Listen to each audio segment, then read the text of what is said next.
Turma, nessa nossa aula, a gente vai estar agora começando aí o próximo assunto da segunda avaliação, que seria agora em relação a problemas com análise de regressão. Então, são todas aquelas nossas hipóteses que a gente tem que supor para os nossos resíduos que devem ser atendidas para que a gente consiga, de fato, estar utilizando o nosso modelo de regressão. Então, a gente já falou isso nas aulas passadas, mas só dando aqui um pouco mais de ênfase, vamos lembrar que os nossos resíduos, a gente espera, no caso, a esperança deles, seja iguais a zero. Então, a gente não espera, em média, estar cometendo algum erro. Que eles vão seguir uma distribuição normal, que a variância desses resíduos vão ser constantes, ou seja, homocedártico, homocedarticidade, que a covariância desses resíduos vai ser igual a zero, ou seja, se a covariância entre os resíduos for igual a zero, então a gente não quer autocorrelação entre eles. Por que autocorrelação? Porque a gente está tendo uma correlação entre uma única variável. Cada variável independente x e ela pode ser combinação linear das demais, ou seja, aqui a gente vai estar falando de colinearidade e multicolinearidade. Se o modelo é linear, se a gente vai precisar estar, de fato, aí incrementando alguns termos quadráticos, cúbicos, nesse nosso modelo. A má especificação está muito envolvido sobre o fato de que se a gente está omitindo ou não uma variável importante do nosso modelo. E se a gente estiver juntando aí as quatro condições, simplesmente a gente está falando do caso geral, onde os resíduos têm que seguir uma distribuição normal, com média zero, variância constante, e esse I aqui não é de independente, é a matriz identidade.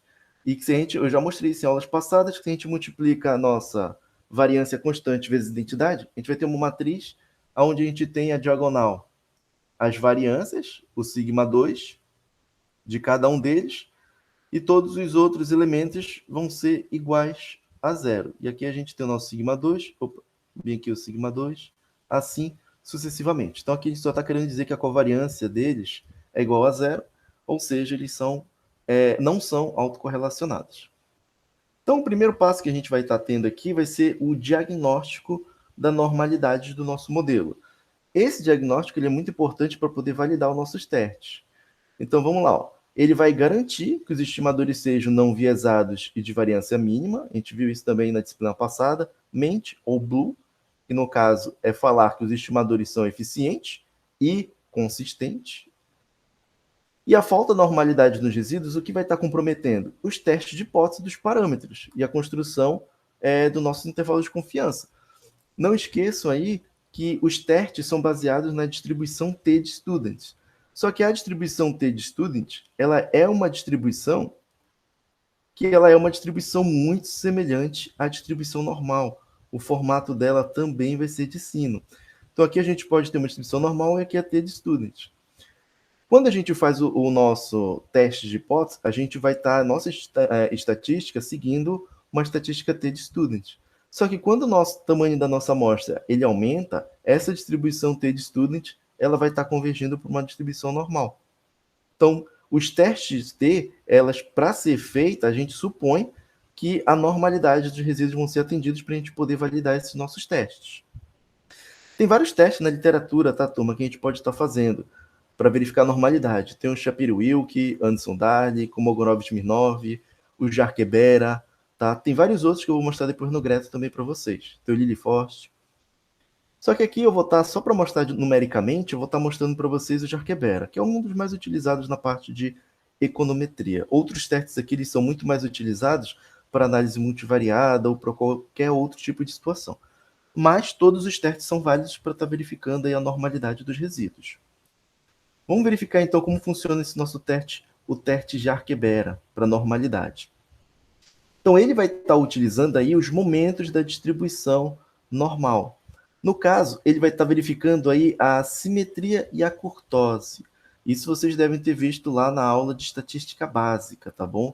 A assimetria, não esqueça, a distribuição normal, ela é uma distribuição simétrica no entorno do zero, que é a nossa normal padrão, ou então podia ser aqui qualquer mi, tá?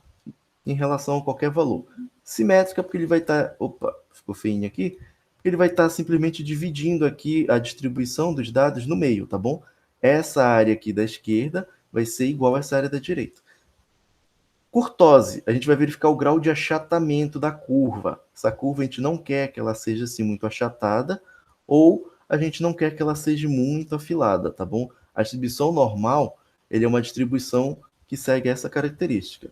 Então, a ideia do teste de Arquebera simplesmente é verificar aí a assimetria, verificar a simetria, que seria querer verificar se os dados são simétricos, e o grau de achatamento, ou seja, se de fato ele se parece com essa nossa distribuição normal. Por isso que ele vai estar utilizando essas duas medidas. Os outros testes de normalidades que eu citei anteriormente, cada um se embasa por uma ideia diferente para estar verificando a normalidade. A ideia do Jarqueber é essa.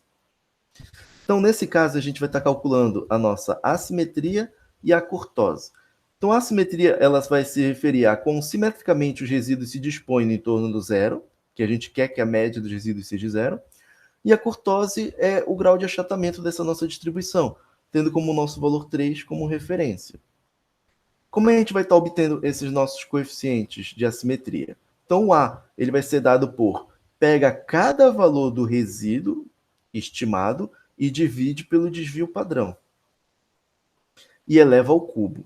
Cada uma dessa conta, a gente vai estar somando elas. E depois divide por N.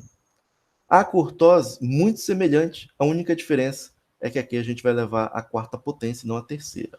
E a estatística do Jarqueber, a gente vai ter dado aqui pelo JB, ele vai ser dado por essa fórmula. Esse N aqui é o tamanho da amostra, a gente vai ter a simetria ao quadrado, mais 1/4 vezes C, que é a nossa curtose, menos 3 ao quadrado. E as hipóteses do nosso teste, que a gente vai estar verificando, é que os resíduos são, na hipótese nula, são normalmente distribuídos. Então vejam que, como a nossa hipótese é que os resíduos são normalmente distribuídos, a gente quer, nesse nosso teste de normalidade, a gente quer aceitar.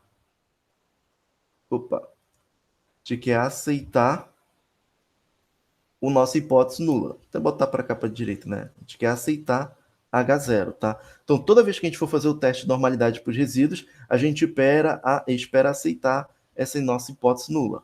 Então, para aceitar essa nossa hipótese nula, a gente quer que a estatística do Jarquibera que a gente for calcular, a gente quer que ela seja menor do que essa nossa distribuição Q quadrado que a gente vai estar verificando, porque a nossa estatística de Jarquibera ela vai convergir assintoticamente para uma distribuição Q quadrado com 2 graus de liberdade. Então, para poder aceitar essa nossa hipótese, a gente quer que essa estatística seja menor do que o nosso Q quadrado. Isso aqui significa dizer que simplesmente a gente estaria trabalhando com essa nossa área de aceitação, tá bom? Simplesmente o Jarquebera, essa estatística estaria aqui dentro. O Jarquebera, por exemplo, estaria aqui dentro, e esse nosso valor crítico daqui quadrado estaria para cá. Por isso que a gente quer que a estatística de Jarquebera seja menor que quadrado. Ou, se você for estar utilizando aí o p-valor para estar tomando a sua decisão, você quer que esse p-valor seja maior do que o seu nível de significância alfa adotado. 1%, 5% ou 10%. Você quer que essa probabilidade do p-valor seja alta para você poder aceitar a hipótese nula. Então, vamos verificar aqui como a gente pode estar fazendo isso. Então, no exemplo 1, a gente tem os dados de x e de y. Então, não coloquei nenhum tipo de contexto econômico, mais numérico, para a gente estar verificando como funciona. Esse Ezinho já são os resíduos do modelo de regressão. Vamos supor que foi feito o modelo de regressão no qual tem o beta 0 estimado, que é mais, o beta 1 estimado vezes x. Foi feito esse modelo de regressão e foi calculado aí esses resíduos. Não esqueça que os resíduos vão ser o yi menos o y estimado. Cada um desses resíduos. Depois eu mostro no Excel como faz. Para calcular a nossa assimetria, a gente vai precisar de quem? Do somatório dos resíduos, dividido por esse dp, que é o desvio padrão, elevado ao cubo. Então, esse resultado de 6,41, ele é o resultado desse 10,8892 dividido pelo desvio padrão populacional desses resíduos e eleva ao cubo. Aí você vai ter esse resultado. Pega agora esse menos 7,05,615, divide pelo desvio padrão e eleva ao cubo. Aí você vai ter esse valor menos 1,74. Faz isso aqui ao cubo e faz o mesmo procedimento à quarta potência. Isso faz com que você aqui agora possa fazer o seguinte, você pode somar todos os valores aqui dessa coluna. Se você soma eles e divide pelo tamanho da nossa amostra, que é 10, você vai ter o nosso coeficiente de assimetria. Não esqueça aqui pela nossa formulazinha, a assimetria vai ser quem? A soma de cada um daqueles valores ao cubo e divide por n, que no nosso caso n é 10. Então, assim que vocês vão estar encontrando esse nosso coeficiente de assimetria. E o de curtose? Mesma coisa, mas aqui com a coluna elevada à quarta potência. Soma esses valores, divide por 10, você tem a curtose. Joga aí agora nessa equação os valores de assimetria e de curtose, uma conta muito simples, e vocês vão estar chegando nesse teste aqui, na estatística do Jarquebera, de 0,945573. E quem é a nossa aqui quadrado com 2 graus de liberdade? Bem, se a gente estiver adotando aí 5% de significância, vocês podem estar olhando o valor tabelado, e o valor tabelado dela é 5,99. Então vejam aí que essa nossa estatística de Arquebera, ela vai ser o quê? Menor do que o nosso valor crítico daqui quadrado. Então a gente não tem evidências para não rejeitar a hipótese nula, ou seja, a gente vai estar aceitando a hipótese nula. Então isso significa dizer que esses resíduos vão seguir uma distribuição normal. Até então, claro, vai ser uma normal com média zero. Agora a gente não verificou ainda se essa variância aqui ela é constante, tá? Isso aqui a gente vai estar analisando na próxima aula, verificando a homocidarticidade. Aqui a gente pode também estar verificando o histograma dos resíduos. Vocês viram isso também, estatística básica, verificando o histograma dos resíduos, para verificar o quão bem ele se ajusta à nossa distribuição normal. Vamos verificar como a gente pode estar fazendo isso aí no Excel. Então, no Excel, a gente vai ter os nossos dados aqui, o Y e o X, tá bom? Ignorem essa parte aqui do X ao quadrado e desse resíduo ao quadrado, que isso daqui eu vou estar utilizando na próxima aula de homocidarticidade. Vamos verificar como que vocês podem estar fazendo no Excel. Então, a gente tem as nossas variáveis de entrada e vocês iam estar precisando aí calcular esses resíduos que já estão prontos. Mas vamos verificar como a gente faz isso. Em aulas passadas eu também já mostrei. Você vai aqui em dados, análise de dados, para a gente poder fazer a regressão no Excel. Então, basta você estar escolhendo aqui regressão, dá OK, e vamos selecionar a variável de entrada Y. Seleciona ela lá desde o início. Variável X, pega o intervalo de todos os valores de X, seleciona também o X lá em cima, marca o rótulo, porque como você selecionou o Y e o X, coloca rótulo que ele vai saber ali apenas que são o nome das variáveis, tá? E aqui eu vou colocar marcada a caixinha resíduos, que eu quero que ele dê para mim já esses valores. E basta apertar OK. Então tá aqui, gente, a regressão, né, estimada. Eu não estou interessado, de fato, em estar falando sobre os parâmetros estimados, eu só quero estar fazendo o teste de normalidade. E tá aqui, ó, os resíduos. Ele já me dá no Excel esses resíduos. Basta copiar esses resíduos para cá, tá bom? Agora a gente vai estar fazendo aquele somatório para poder estar obtendo a nossa assimetria e a curtose. Então aqui eu estou colocando os resíduos dividido por sigma, que é o desvio padrão populacional, elevado ao cubo, para a gente obter a nossa assimetria. Então veja a fórmula que a gente vai estar utilizando. O D2, que é o valor do resíduo estimado, dividido, aqui a gente tem a fórmula para calcular o desvio padrão dos resíduos, vejam que é o desvio padrão populacional, e a gente eleva esse valor ao cubo. E a gente faz isso para cada um desses valores, tá bom? Não esqueçam de colocar aqui o cifrão entre o D e aqui também o outro D, que é todo o intervalo, porque esse cifrão ele faz com que fixe esse nosso intervalo. Então, o Excel a gente utiliza dessa forma. E aqui, para verificar a curtose, basta fazer a mesma conta, mas eleva aí a quarta potência. Isso faz com que a gente tenha aqui todos esses valores e o coeficiente de assimetria ele vai ser quem? A soma, no caso desses valores, e divide por 10. Vejam que a potência é a terceira para calcular a simetria. Então está aqui o 0,436724. E a curtose é a mesma coisa, soma esses valores e divide por 10. Perfeito, encontramos a simetria e a curtose que eu acabei de mostrar anteriormente no material. E o teste de Arquebera? Basta a gente fazer a nossa continha.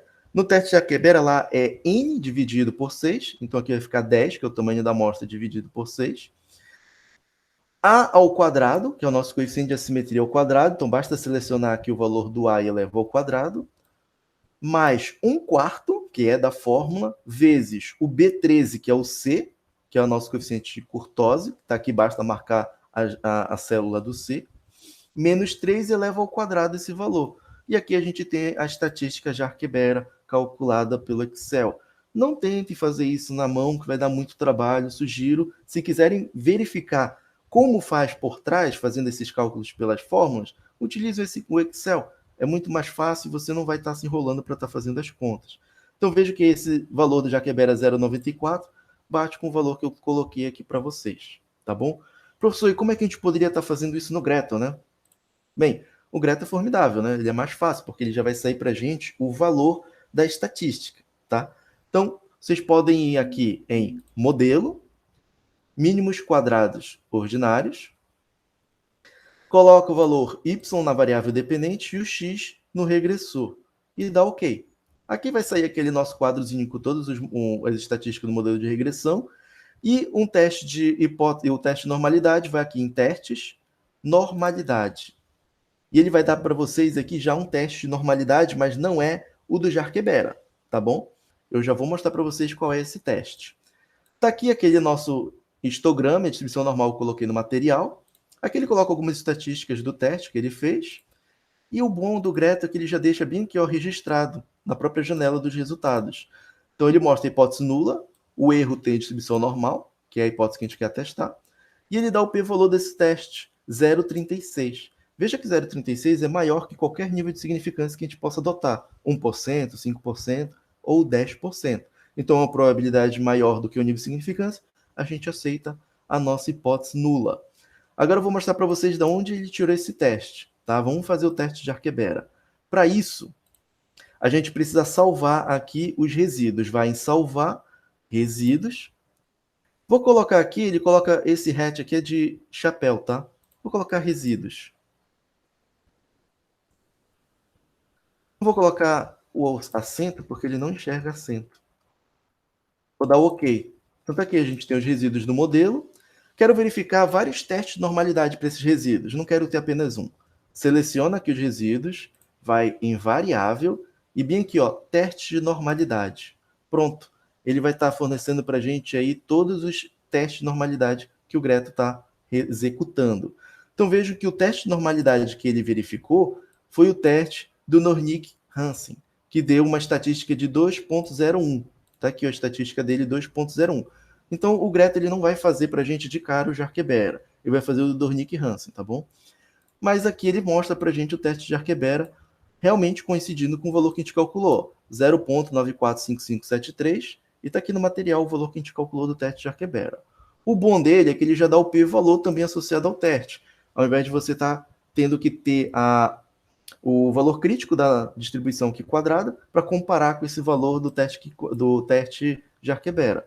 Você já tem o p-valor, vejam que é 0,62, é até maior do que o teste do Dornick-Hansen.